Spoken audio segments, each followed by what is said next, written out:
마가복음 4장 21절부터 25절 말씀입니다. 또 그들에게 이르시되 사람이 등불을 가져오는 것은 말 아래에나 평상 아래에 두려 함이냐 등경 위에 두려 함이 아니냐 드러내려 하지 않고는 숨긴 것이 없고 나타내려 하지 않고는 감추인 것이 없느니라. 들을 귀 있는 자는 들으라. 또 이르시되 너희가 무엇을 듣는가 스스로 삼가라. 너희의 헤아리는 그 헤아림으로 너희가 헤아림을 받을 것이며 더 받으리니 있는 자는 받을 것이요 없는 자는 그 있는 것까지도 빼앗기리라. 아멘. 오늘 말씀 마가복음 4장 21절부터 25절 말씀입니다. 이 말씀은 흔히 등불에 대한 비유입니다. 즉 말씀을 듣는 사람의 자세가 중요하다라는 것을 강조하기 위해서 하신 가르쳐 주신 예수님의 말씀입니다. 이 등불에 관한 비유는 마태복음에서는 산상수훈에서 기록이 되어 있습니다. 산상수훈의 일부분으로 기록되어 있습니다. 누가복음에서는 씨 뿌리는 자의 비유 이후에 기록되어 있습니다. 그래서 오늘 말씀과 좀 마가복음과 비슷하다라고 할 수 있지만 마가복음에서는 계속적으로 이제 천국에 관한 비유가 나오지만 누가복음에서는 이 등불에 관한 비유 이후에 그 뒤에 다른 비유가 같이 기록되어지지 않았다라는 점에서 약간의 차이는 있습니다. 하지만 다 같이 진리를 밝히 드러내는 것과 관련이 있다라는 그런 공통점은 갖고 있습니다. 하지만 마가는 이 비유를 하나의 독립된 교훈이기보다는 예수님께서 천국 비밀을 비유로 말씀하시는 이유를 설명하는데 하나의 어떤 사파 같은 그런 성격을 보여주고 있습니다. 즉 예수님은 이 비유를 통해서 자신이 비유로 천국 비밀을 말하고 있는 진짜 목적이 무엇인가?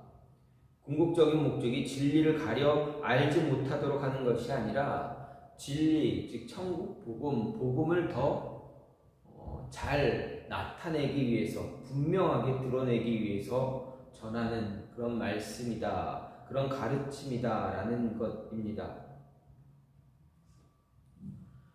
예수님이 말씀하신 이 비유, 천국 복음을 가르치기 위한 목적으로 설명되어진 그런 말씀입니다. 그때 예수님께서 가장 먼저 말씀하신 것이 무엇입니까? 등불을 어디에 두느냐? 말 아래나 평상 아래 두느냐 아니면 등경 위에 두느냐입니다. 그러면 예수님께서 말씀하시는 이 천국 복음, 하나님 나라, 이 복음을 어디에 두어야 된다, 어떻게 해야 되느냐라는 것입니다.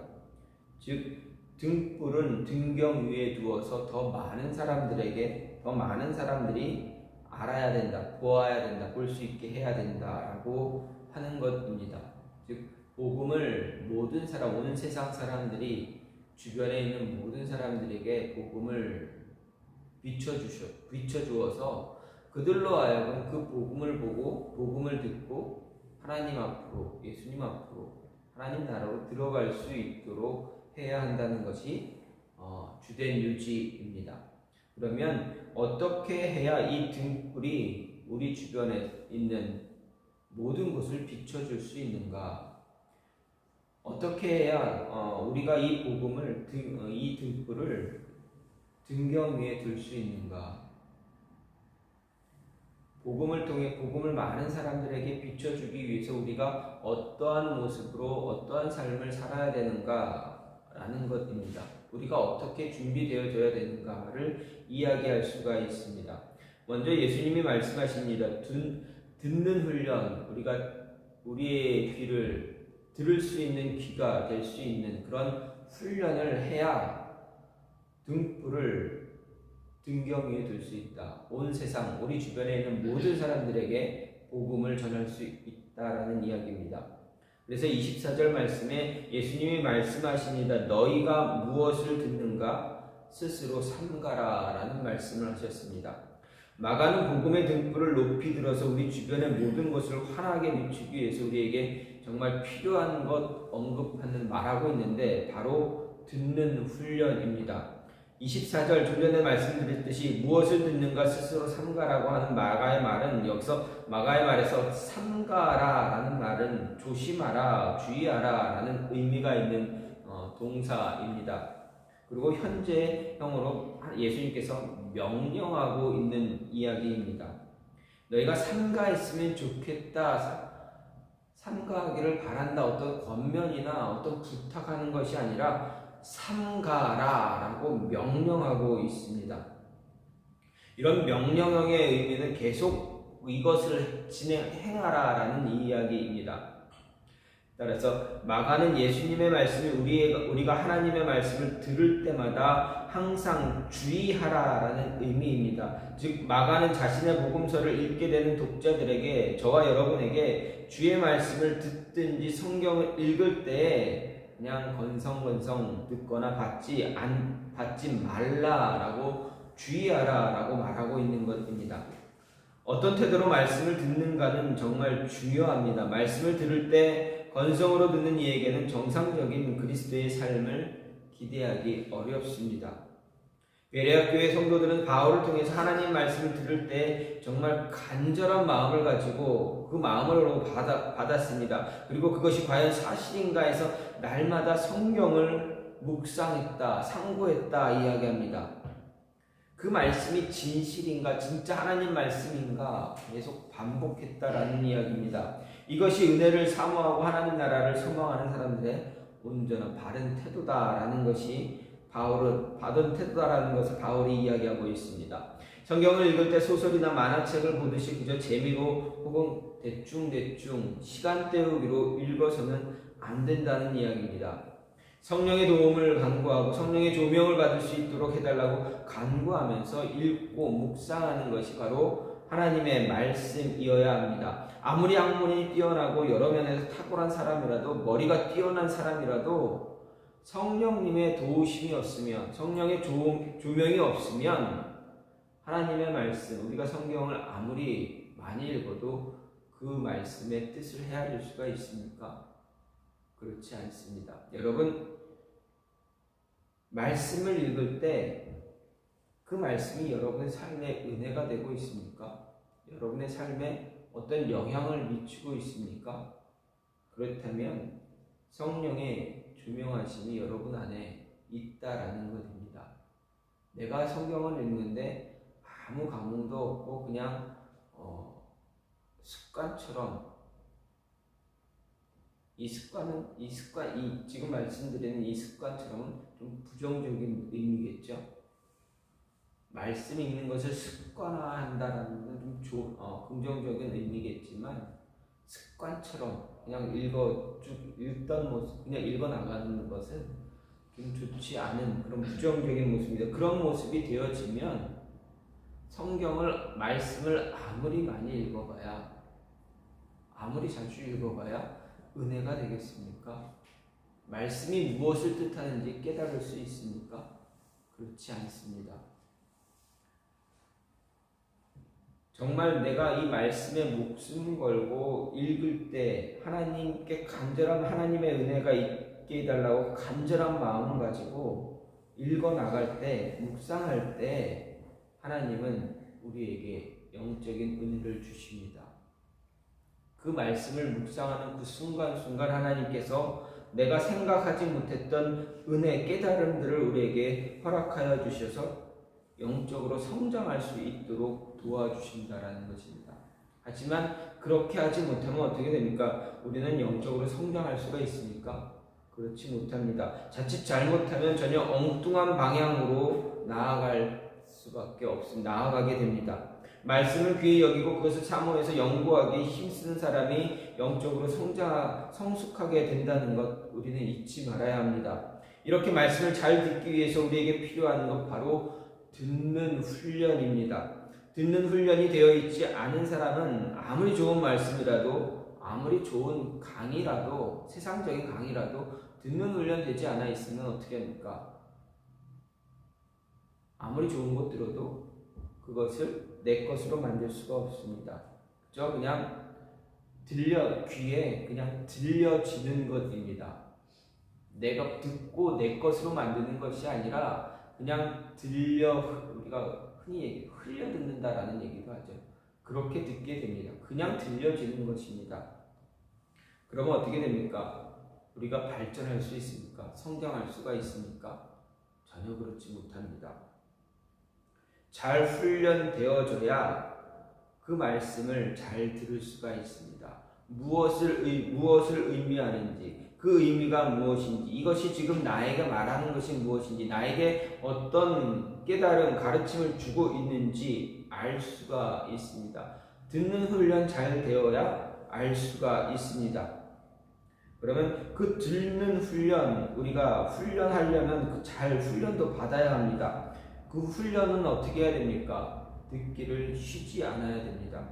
쉬지 않고 듣기를 반복해야 합니다. 그리고 아무거나 듣는 그런 모습은 버려야 합니다. 우리에게 소중한 것을 들어야 합니다. 불필요한 것을 듣게 되면 도리어 우리의 삶을 망가뜨릴 수도 있습니다. 삶의 덕이 되지도 않습니다. 들어야 할 것을 들을 때 우리에게 죽음이 아닌 생명이 존재하게 됩니다. 예전에 이런 일이 있었습니다. 한 예와 미국의 한 여인, 한 어머니의 이야기입니다. 미국의 콜로라도에 있는 로키 산맥 참 아름답습니다. 그런데 때로는 죽음의 위험이 그 안에 참 많이 있습니다. 사람들은 어디로 가는지 안다고 생각하고 동행들로부터 이탈한 후에 길을 찾지 못해서 완전히 길을 잃어버리는 경우가 종종 있습니다. 많습니다. 산과 계곡들은 다른 산과 계곡들과 아주 흡사하게 보이게 됩니다. 여러분, 산에 들어가서 산을 보게 되면 그 산이 그 산 같지 않습니까? 여기가 내가 지나왔던 그 길이 아까 그 길 같기도 하고 아닌 것 같기도 하고 그 길이 그 길 같아 보입니다. 그렇게 되면 어떻게 됩니까? 산에서 길을 잃어버리게 됩니다. 누가 산에서 길을 잃게 되면 구조대가 구성돼서 구조 작업에 나서게 됩니다. 특히 어린아이가 길을 잃었을 경우 어떻게 됩니까? 그 어린아이 찾기가 매우 어렵습니다. 한 여인이 로키 산맥에서 자신의 딸을 잃어버렸습니다. 여러분, 어머니가 자식을 잃어버렸다. 그 어머니의 정신이 제 정신이겠습니까? 쉽게 말하면 그냥 미친 사람처럼, 아이를 찾기 위해서 미친 사람처럼 여기저기 막 돌아다니고 신발이 벗겨서 신발을 잃어버려도, 자신이 외투를 잃어버려도 외투가 찢겨져도 그건 아무 상관이 없습니다. 아이를 찾기 위해서 어떻게 됩니까? 정말 집중하면서 미친 사람처럼 뛰어다닐 것입니다. 이리 뛰고 저리 뛰고 뭐 그럴 것입니다. 이 여인도 그런 모습이 되었습니다. 숲을 헤치며 딸 아이의 이름을 불러 소리쳤습니다. 그리고 다시 찾지는 못하니까 캠프로 돌아옵니다. 그래서 사람들에게 도움을 요청합니다. 30분 안에 구조대가 구성돼서 아이를 찾아 나섰습니다. 정말 많은 사람들이 투입돼서 계속 아이의 이름을 불러가면서 전 지역, 그 근처에 있는 모든 지역, 모든 산, 그 산 전 지역을 다 이제 찾아 헤매고 있었습니다. 그러다가 이 어머니가 너무 힘드니까 잠시 바위에 앉아 쉬고 있었습니다. 어떻게 어린 딸을 찾을 수 있을까? 내 딸 어떻게 찾을 수 있을까 생각합니다. 여인은 산의 아름다운 경치 속에 들려 있지만 그 아름다움은 전혀 눈에 들어오지 않습니다. 새들의 쥐저귀는 소리 그냥 들으면 정말 아름답지 않습니까? 아침에 눈을 떠서 새들이 막 새소리를 막 듣게 되면 그 새소리가 얼마나 아름답게 들립니까? 그런데 아이를 잃어버린 여인의 귀에는 그 소리가 아름답게 들리지 않습니다. 고통스럽게 들릴 수도 있습니다. 그 여인에게 들려오는 소리는 구조대원들의 소리입니다. 아이 이름을 부르는 소리, 그리고 숲을 헤치는 소리, 앞으로 나가는 소리, 그런 소리만 들리고 또 구조대원들이 서로 이야기하는 것만 들리게 됩니다. 그때 여인의 머릿속에 갑자기 스치는 한 가지가 있었습니다. 하나의 생각이 들었습니다. 자기와 다른 구조대원들이 너무 소리를 크게 냈기 때문에 내가 너무 소리를 크게 내고 구조대원들이 너무 소리를 지르니까 혹시 내 딸이 엄마를 부르는 소리 듣지 못하는 건 아닐까, 이런 생각을 했습니다. 딸이 도움을 청하는 소리를 외치거나 울어도 그 소리를 듣지 못하는 것 아닌가라는 생각이 들자 이 여인은 구조대원들에게, 다른 사람들에게 이야기했습니다. 혹시 우리가 너무 시끄럽게 이름을 부르고 아이를 부르고 움직이고 있어서 내 아이의 부르짖음 혹시 듣지 못하는 건 아닌가? 우리 한번 조용히 해보고 좀 침묵해보면 어떻겠느냐라는 이야기를 했습니다. 그 이야기를 들은 모든 구조대원들이 순식간에 조용해졌습니다. 산은 정막만 조용해졌습니다. 정막만 있었습니다. 여인은 귀를 기울였습니다. 이 어머니는 귀를 기울였습니다. 근데 어떻게 됩니까? 산에서 귀를 기울여도 이 아이의 소리가 들리겠습니까? 들리지 않습니다. 정말 들리지 않습니다. 더욱더 열심히 귀를 기울였습니다. 정말 온몸의 촉각을, 귀에, 온몸의 감각을 자신의 귀에 집중했습니다. 아무 소리도 들리지 않던 그 순간에 갑자기 어느 곳에서 딸 아이의 소리가 조그맣게 들리는 것을 들었습니다. 더 집중했습니다. 더 집중해서 초긴장 상태에 들어가 초긴장하면서 집중해서 온몸의 감각을 오직 귀에만 집중해서 듣기 시작했습니다. 그 아이의 목소리 조금씩 크게 들리게 됩니다. 그리고 딸 아이의 목소리, 그 목소리가 들리는 곳으로 조심스럽게 발걸음을 조용조용히 옮깁니다. 드디어 그 아이를 찾았습니다. 온몸의 감각을 다 동원해서 집중해서 들었더니, 조용하고 들었더니 그 아이의 소리, 어린 딸의 울음소리, 엄마를 찾는 엄마라는 소리를 들은 것입니다. 하나님은 우리의 관심을 사기 위해서 우리를 향한 하나님의 사랑을 들려주시고 또 우리에게 말씀하고 계십니다. 하지만 대부분 시간 우리는 어떻습니까? 너무나 많은 소음 때문에 하나님의 음성 듣지 못할 때가 많습니다.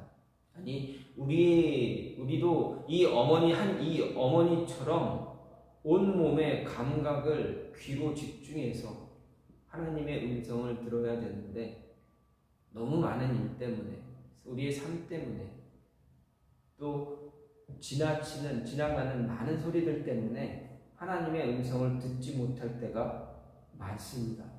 놓칠 때가 너무 많습니다. 우리에게 계속 이야기하고 계시는데, 계속 말씀하고 계시는데, 우리의 귀는 전혀 엉뚱한 곳에 귀를 기울이며 하나님 왜 나에게 얘기 안 해주십니까? 라고 할 때가 너무 많다라는 것입니다. 여러 가지 여가 생활, 지나친 바쁜 생활 때문에 각종 심리적인 소음들로 우리 가득 차 있기 때문에 우리는 어둠과 시리에 둘러싸여서 인생의 숲을 헤쳐나가지 못할 때가 너무나 많다라는 이야기입니다. 하나님은 우리에게 분명하게 말씀을 통해서 끊임없이 말씀하십니다. 내 이야기를 들으라 말씀하십니다. 그래서 마가복음 6장 30절에서 너희는 따로 한적한 곳에 와서 잠깐 쉬어라, 이렇게 이야기합니다. 한적한 곳에 와서 잠시 쉬라는 이야기는 무슨 말씀입니까? 너희 귀를 너희의 귀를 나에게 주어라. 내 이야기 듣기 위해서 모든 것 다 내려놓고 아무것도 없고 아무것도 들리지 않는 곳에서 잠깐 나와 같이 있자라고 말씀하시는 것입니다. 예수님의 말씀을 따라 우리는 들을 준비를 해야 합니다. 바쁜 일정 피해서 모든 소음을 끄고 우리는 하나님의 말씀을 들을 수 있는 곳으로 가야 합니다. 딸을 잃어버린 어머니처럼 하나님의 목소리를 듣기 위해서 갈망하는 마음을 우리가 가져야 합니다. 그 음성 기뻐해야 합니다. 하나님의 음성을 들은 후에 하나님이 말씀하시는 대로 행동해야 합니다. 그것이 모든 것을 버려두고 내가 지시한 땅으로 가라 하는 그런 식의 명령은 아닐 것입니다. 하나님 말씀 듣기 위해서 집중하고 있는데 너 이거 다 버리고 내가 가라는 대로 가. 하나님이 여러분에게 직접 그렇게 말씀하시겠습니까? 너 가진 것 다 팔아서 나한테 갖고 와 라고 말씀하시겠습니까? 아닙니다. 그렇게 말씀하시지 않을 것입니다. 우리가 힘들고 어려운 상황 예수님이 더 잘 아십니다. 하나님이 더 잘 아십니다. 그럼 무엇입니까? 그냥 와서 모든 건 내려놓고 내 앞에 와서 내 옆에 와서 그냥 좀 앉아있으면 어떻습니까? 예수님이 아주 작은 소리로 우리에게 평안한 이야기를 들려주실 것입니다. 그 음성을 들을 수 있어야 합니다. 그 음성 듣기 위해서 훈련되어져야 합니다. 그 음성 들어야 하나님이 우리에게 원하시는 복음을 전할 수가 있습니다. 음성 듣는 것은 예수님을 만나는, 하나님을 만나는 체험입니다. 만남이 있어야 우리는 전할 수가 있습니다. 만남이 없으면 전할 수가 없습니다. 우리의 모든 촉각을, 모든 감각을 다 집중해서 하나님 음성 듣기 위해서 집중하면 하나님은 우리에게 답을 주실 것입니다. 그래, 이렇지. 내가 알아. 하지만 힘내야 돼. 하나님의 음성이 어떤 음성이 어떻게 들릴지 모르고 어쨌든 하나님은 우리의 마음, 우리의 영적인 상태를 위로하시기 위해서 우리를 붙잡아 주신다. 말씀을 허락하신다라는 것입니다. 그 음성 듣지 못하면 아무 소용이 없습니다. 그래서 듣는 훈련해라 라고 말씀하십니다.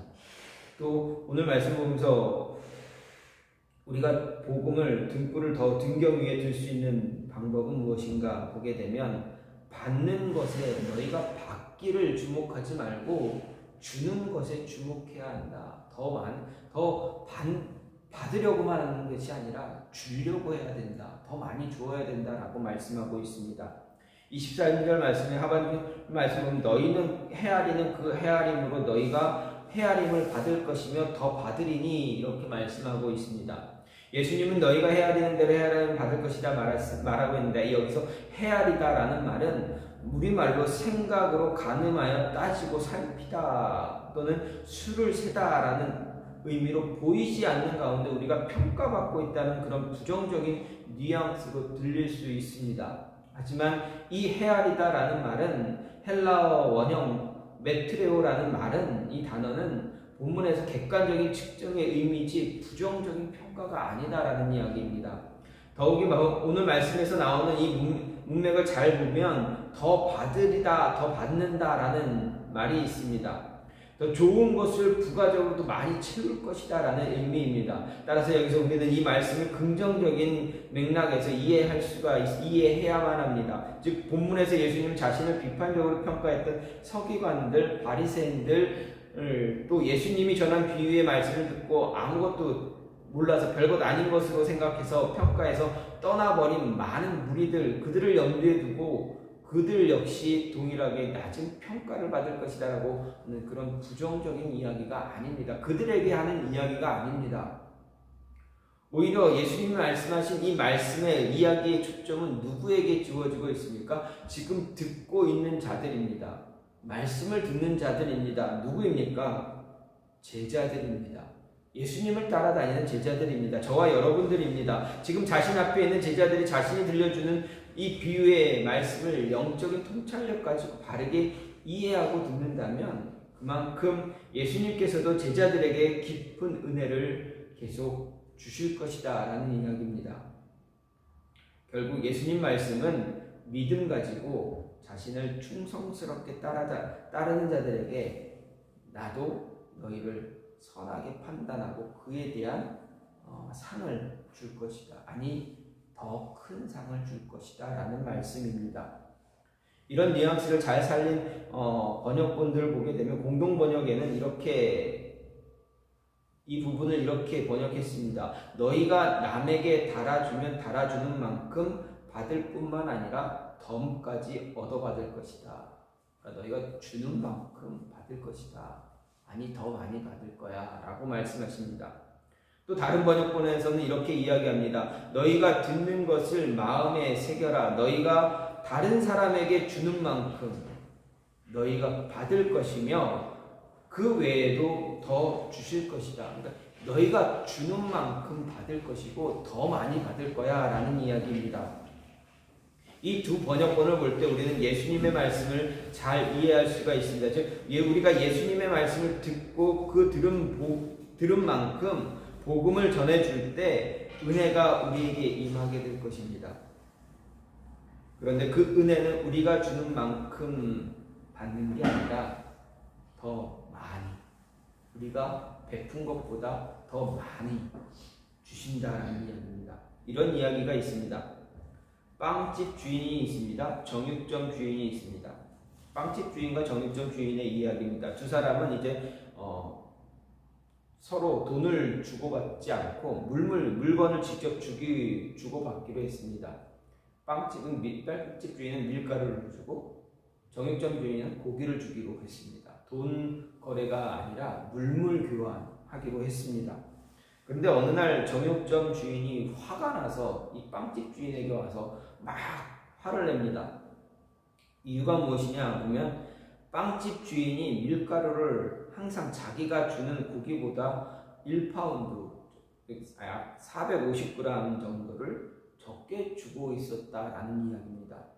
그래서 정육점 주인은 빵집 주인에게 와서 이 문제를 제기하고 화를 냈습니다.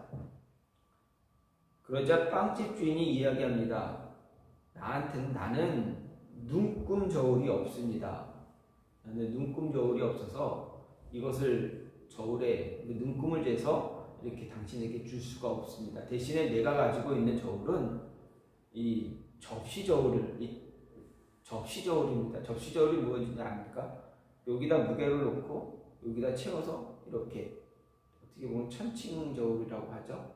이거를 수평이 되면 같은 무게가 되는 것, 그런 저울입니다. 그 저울밖에 없습니다. 그래서 나는 당신이 가져오는 고기를 한쪽 저울에 놓고 한쪽 접시에 놓고 내 밀가루를 다른 쪽 접시에 올립니다. 그래서 수평이 되면 그만큼 당신에게 주고 있었습니다 라고 이야기합니다. 그러면 누가 잘못한 것입니까? 빵집 주인이 잘못한 것입니까? 아니면 정육점 주인이 잘못한 것입니까? 정육점 주인은 매번 고기를 1파운드 적게 주었다라는 것입니다. 자신이 조금 주면서 상대방이 많이 주기를 바랬다라는, 1파운드 적게 주고 1파운드 더 받으려고 욕심부렸다라는 이야기입니다. 상대를 속인 것입니다. 하지만 이런 기준이, 자신은 조금 많이 받으려고 했던 그 기준이 이제 자신이 조금 받게 됐다라고 아니까 어떻게 합니까? 도리어 성을 낸 것입니다. 조금 주고 많이 받으려고 한 것이 정육점 주인의 욕심이었습니다. 마음이었습니다. 그러면 예수님이 하신 말씀의 진정한 의미 무엇입니까? 더 많은 은혜를 우리가 받는 것입니까? 아니면 복음을 더 많이 바르게 전하는 것입니까? 예수님이 말씀하시는 것은, 예수님이 원하시는 것은 받는 것이 아니라 주는 것입니다. 먼저 주어야 받을 수 있습니다. 주는 것에 더 주목하고 집중하라 이야기합니다. 복음을 전하는데 더 집중하고 주목하라 이야기하신 것입니다. 너희가 더 많이 주면, 복음을 더 많이 전하면 너희가 더 많이 받을 것이다. 아니, 너희가 전한 만큼보다 더 많은 것, 너희가 상상하지 못할 정도로 받을 것이다 라는 것이 예수님의 말씀입니다. 결론적으로 예수님이 주시는 비유와 가르침은 복음입니다. 복음을 듣고 받아서 전해주는 것입니다. 복음이 더 많이 전해지는 것입니다. 등불을 등경 위에 두는 이유는 더 많은 곳을 비추기 위해서입니다. 복음의 등불을 더 높은 곳에 두는 이유, 복음의 등불이 더 많은 사람들에게 비춰져서 더 많은 사람들이 그 등불 보고 찾아오는 것입니다. 복음을 더 많은 사람이 듣고 더 많은 사람이 예수님께 돌아오게 하는 것입니다. 우리에게 말씀하시는 것은 무엇입니까? 우리는 하나님께, 예수님께 기도합니다. 하나님 은혜 주세요. 하나님 이것 주세요. 이것 받으려고 많이 합니다. 그런데 예수님은 무엇라 이야기합니까? 받는 것 너무 집중하지 말아라. 나는 너희들에게 알아서 준다라는 이야기입니다. 대신에 너희가 할 수 있는 것, 너희가 받은 이 복음, 너희가 받은 이 영원한 생명, 너희 안에 있는 하나님, 예수님, 그거 너희가 더 많이 전해야 된다. 너희가 할 것은 더 많이 전하려고 애써야 되는 것이다. 받으려고 하나님께 집중하는 것이 아니라 더 주기 위해서 집중해야 된다. 더 많이 줘야 된다. 더 많이 예수님 사랑, 하나님 사랑 전해야 된다라는 것이 예수님의 말씀입니다. 너희가 더 많이 전하고 있을 때, 더 많이 주려고 노력할 때, 나누려고 노력할 때 너희에게 더 풍성하게 돌아올 것이다. 너희가 준 것만큼 돌아오는 것이 아니라 더 많이 돌아올 것이다 라는 것입니다. 여러분, 성경을 보십시오. 성경에 있는 기록된 인물들 보십시오. 하나님을 잘 섬긴 사람들, 그들의 모습을 보십시오. 받으려고 노력한 분들이요, 받기만 하려고 한 사람들이 있습니까?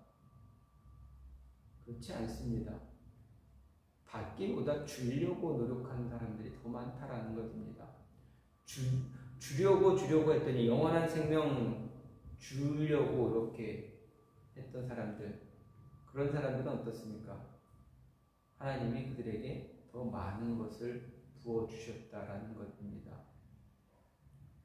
하나님의 가치는, 하나님이 말씀하시는 가치는 세상적인 가치와 분명 다릅니다.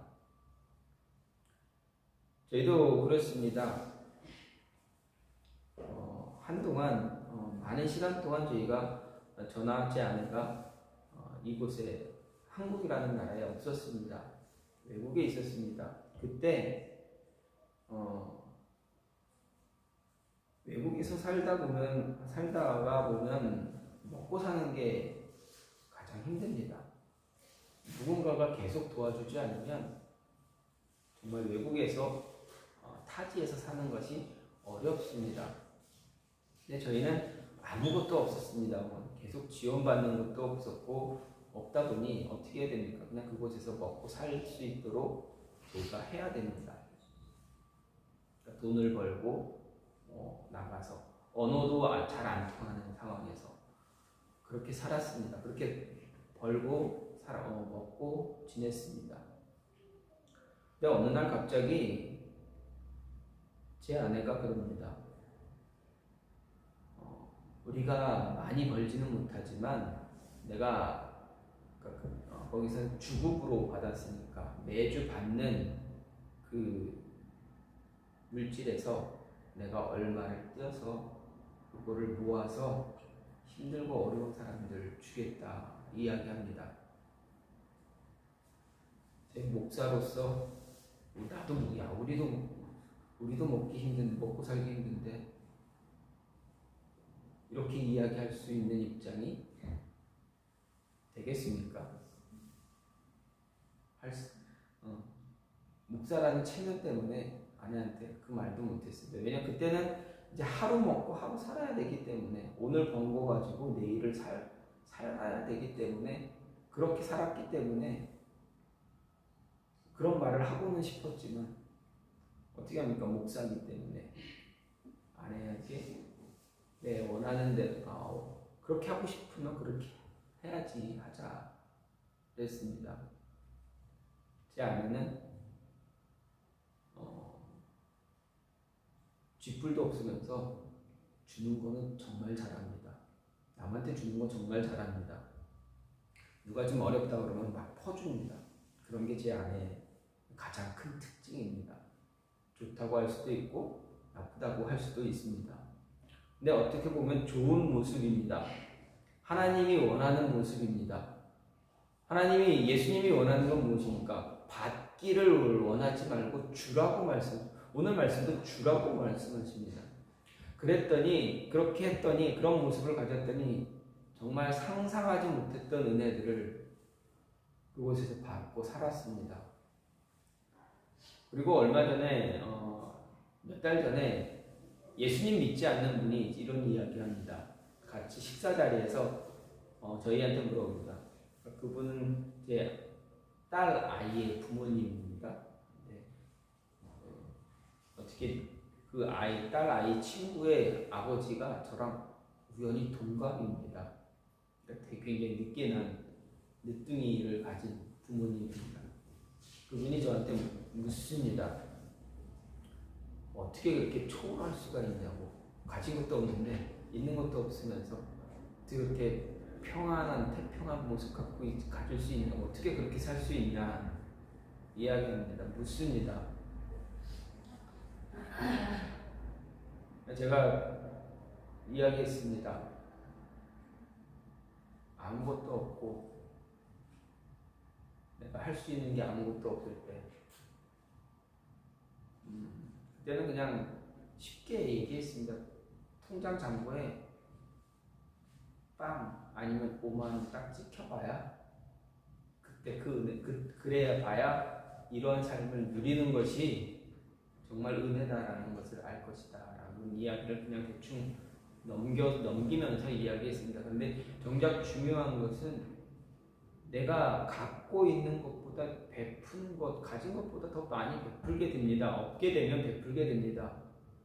그 상황을 내가 지내보고 그때 하나님이 부어주시는 은혜가 정말 크구나라는 것을 알게 되면 지금 삶에 부족한 것 때문에 막 애쓰거나 안타까워하지 않을 수 있다라는 겁니다. 그것 또한 하나님의 은혜입니다. 끊임없이 어떻게 보면 우리 삶은, 저나 여러분의 삶을 뒤돌아보면 준 것보다 받은 거 더 많지 않습니까? 여러분 생각해 보십시오. 얼마나 많이 받았습니까? 그런데 우리는 지금 당장 부족한 것 때문에 하나님께 따지고 뭐라고 할 때가 많습니다. 저도 그럴 때 많습니다. 받은 게 너무 많은데 하나님, 지금도 기도할 때 가끔 기도하다가 막 하나님 조를 때 많이 있습니다. 똑같습니다. 예수님은 분명히 이야기합니다. 너희가 주는 것에 더 집중하면 내가 그곳 부족한 것 다 채워줄게. 너희가 상상하는 것, 너희가 기대했던 것 그 이상으로 채워줄게 라는 것이 예수님의 말씀입니다. 우리가 무엇을 줄 수가 있습니까? 저나 여러분이 세상 사람들에게 세상에 줄 수 있는 게 무엇입니까? 여러분, 갑부입니까? 재벌입니까? 우리가 줄 수 있는 게 무엇입니까? 우리가 줄 수 있는 것 하나님 사랑밖에 없습니다. 예수님밖에 없습니다. 복음밖에 없습니다. 그러면 복음을 주면 됩니다. 내가 가지고 있는 것 하나님 사랑 주면 됩니다. 그러면 그 사랑이 나에게, 여러분에게 다시 돌아올 것입니다. 더 많이 돌아올 것입니다. 예수님은 그것을 이야기합니다. 더 많이 주라. 주는 것에 집중하라 말씀하십니다. 그럼 마지막으로 오늘 말씀에서 무엇을 이야기하십니까? 너희가 무엇을 가지고 있느냐? 주는데 무엇을 줄 것이냐? 너희가 가지고 있는 것 주어야 되는데 무엇을 가지고 있느냐? 거기에 주목하라는 이야기입니다. 25절 말씀을 보면 있는 자는 받을 것이, 없는 자는 그 있는 것까지도 빼앗기리라 말씀하고 있습니다.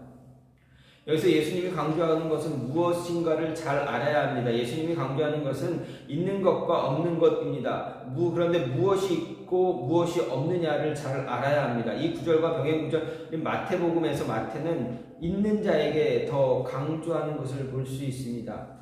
있는 자에게 있어서 말씀을 간직한 소수의 제자들을 격려했습니다. 반면에 누가는 없는 자를 강조하고 있습니다. 그 있는 줄로 아는 것까지 빼앗기리라 말했습니다. 이것은 없는 자가 처하게 될 비참한 상황을 강조하기 위해서 말씀을 포기하려는 자에게 경계심을 주고 있습니다. 마가도 마찬가지입니다. 누가처럼 없는 자는 있는 것까지 빼앗길 것이다 라는 사실을 강조합니다. 누가는 누가복음 8장에서 이 구절에서 이렇게 표현했습니다. 누구든지 있는 자는 받겠고 없는 자는 그 있는 줄로 아는 것까지 빼앗기리라. 있는 줄로 아는 것을 빼앗긴다 말했습니다. 누가가 말하고 있는 자들은 하나님의 말씀이 선포될 때 그것을 환영하고 잘 활용해서 실행하는 사람들 이야기합니다. 마치 좋은 땅에 떨어진 씨앗이 풍성한 열매를 맺듯이 계속적으로 삶에 많은 기쁨과 은혜를 경험하게 됩니다. 반면에 없는 자들은 하나님 말씀을 듣고서도 또 그 말씀이 중요하다는 것을 알면서도 그 말씀을 경시하고 하찮게 여겨 행하지 않는 자를 이야기합니다. 그런데 없는 자들에게 있어서 정말 결정적인 함정은 자신들에게 분명히 없는데, 가진 것도 없는데, 있는 것도 없는데 있는 줄로 안다라는 것입니다. 다시 말해서 복음, 말씀, 예수님, 그들은 소유하지 못하고 있는데 소유하고 있는 것처럼 알고 있다라는 것입니다. 그 생각까지도 빼앗아 버리겠다라는 이야기입니다. 있는 줄로 아는 것까지 빼앗기게 될 것이다. 있는 줄로 아는 것까지 빼앗긴다는 것은 말도 안 되는 그러한 말이기도 하지만 어쨌든 그것까지도 빼앗길 것이다. 없는데 가지고 있다라는 그 생각. 결국 그 마음이 그런 마음은 어떻습니까? 없는데 가지고 있는 것처럼 생각하는 그 마음은 정말 그 마음이 더 성경의 표현으로 보면 완악해지고 강팍해진다라고 할 수가 있습니다. 즉 그 마음은 아무리 말씀이 들어가려고 놓고 해도 들어가지 못하게 됩니다. 왜 그랬습니까? 나 있는데, 나 구원받았는데, 내 안에 말씀이 있는데, 정말 그 안에 말씀은 없고 구원도 없는데 착각하고 있기 때문에 아무리 좋은 말씀이 들려줘도 제대로 받지 못하고 있다라는 이야기입니다. 듣는 훈련도 안 되어 있으면 자신 안에 무엇이 있는지도 모릅니다. 있는지도 모르고 없는데 있는 것처럼 착각하고 살아간다는 얘기입니다. 예수님은 그것을 경계하라 말씀하신 것입니다. 착각하지 말고 없으면 있게 만들어야 합니다. 그러기 위해서 어떻게 해야 됩니까?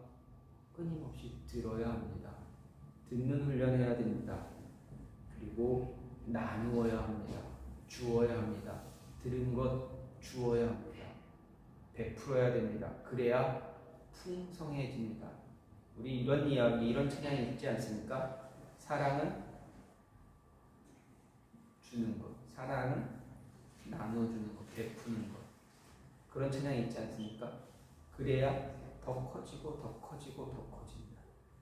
지금 갑자기 그 찬양의 그 노래 내용 가사가 잘 생각이 안 나는데 어쨌든 나눌 때 더 커지게 됩니다. 사랑은 나누면 나눌수록 커지게 됩니다. 그 커진 사랑이 어떻게 됩니까? 다시 돌아오게 됩니다.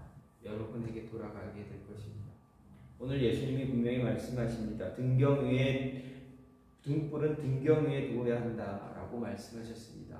복음을 더 높은 곳에 두어야 그 복음을 보고 많은 사람들이 찾아온다. 그 등불을 더 멀리 비출 수 있도록 해야 된다. 그러려면 어떻게 됐냐? 너희가 먼저 하나님 말씀 잘 듣는 훈련이 되어 있어요. 잘 들어야 된다. 잘 듣고 더 많이 듣고 더 많이 받으려고 하지 말고 들으면 그것을 나누어 줘야 된다. 더 많이 나누어 주고 그리고 너희가 가지고 있는 것이 무엇인지 잘 알고 그것을 더 나누는데 온 신경을 너희 모든 삶을 집중해야 한다라는 것이 바로 예수님의 말씀입니다. 여러분 많이 나누십시오. 많이 듣고 많이 나누십시오. 여러분 안에 있는 걸 나누십시오. 있는 것처럼 하지 말고 있는 줄로 착각하지 말고 정말 있게 만들어서 가지고 있고 그 가진 것을 나누십시오. 그러면 모든 것, 여러분의 필요한 모든 것, 우리가 고민하고 있는 모든 것들 하나님이 알아서 하실 것입니다. 아니, 우리 시각을 바꿔주실 것입니다. 내가 고민하고 힘들어했던 그것을 바라보는 내 시각을 바꿔주셔서 하나님이 이렇게 하셨구나, 이렇게 가시는구나 라는 것을 아시는 여러분이 되기를 간절히 소망합니다.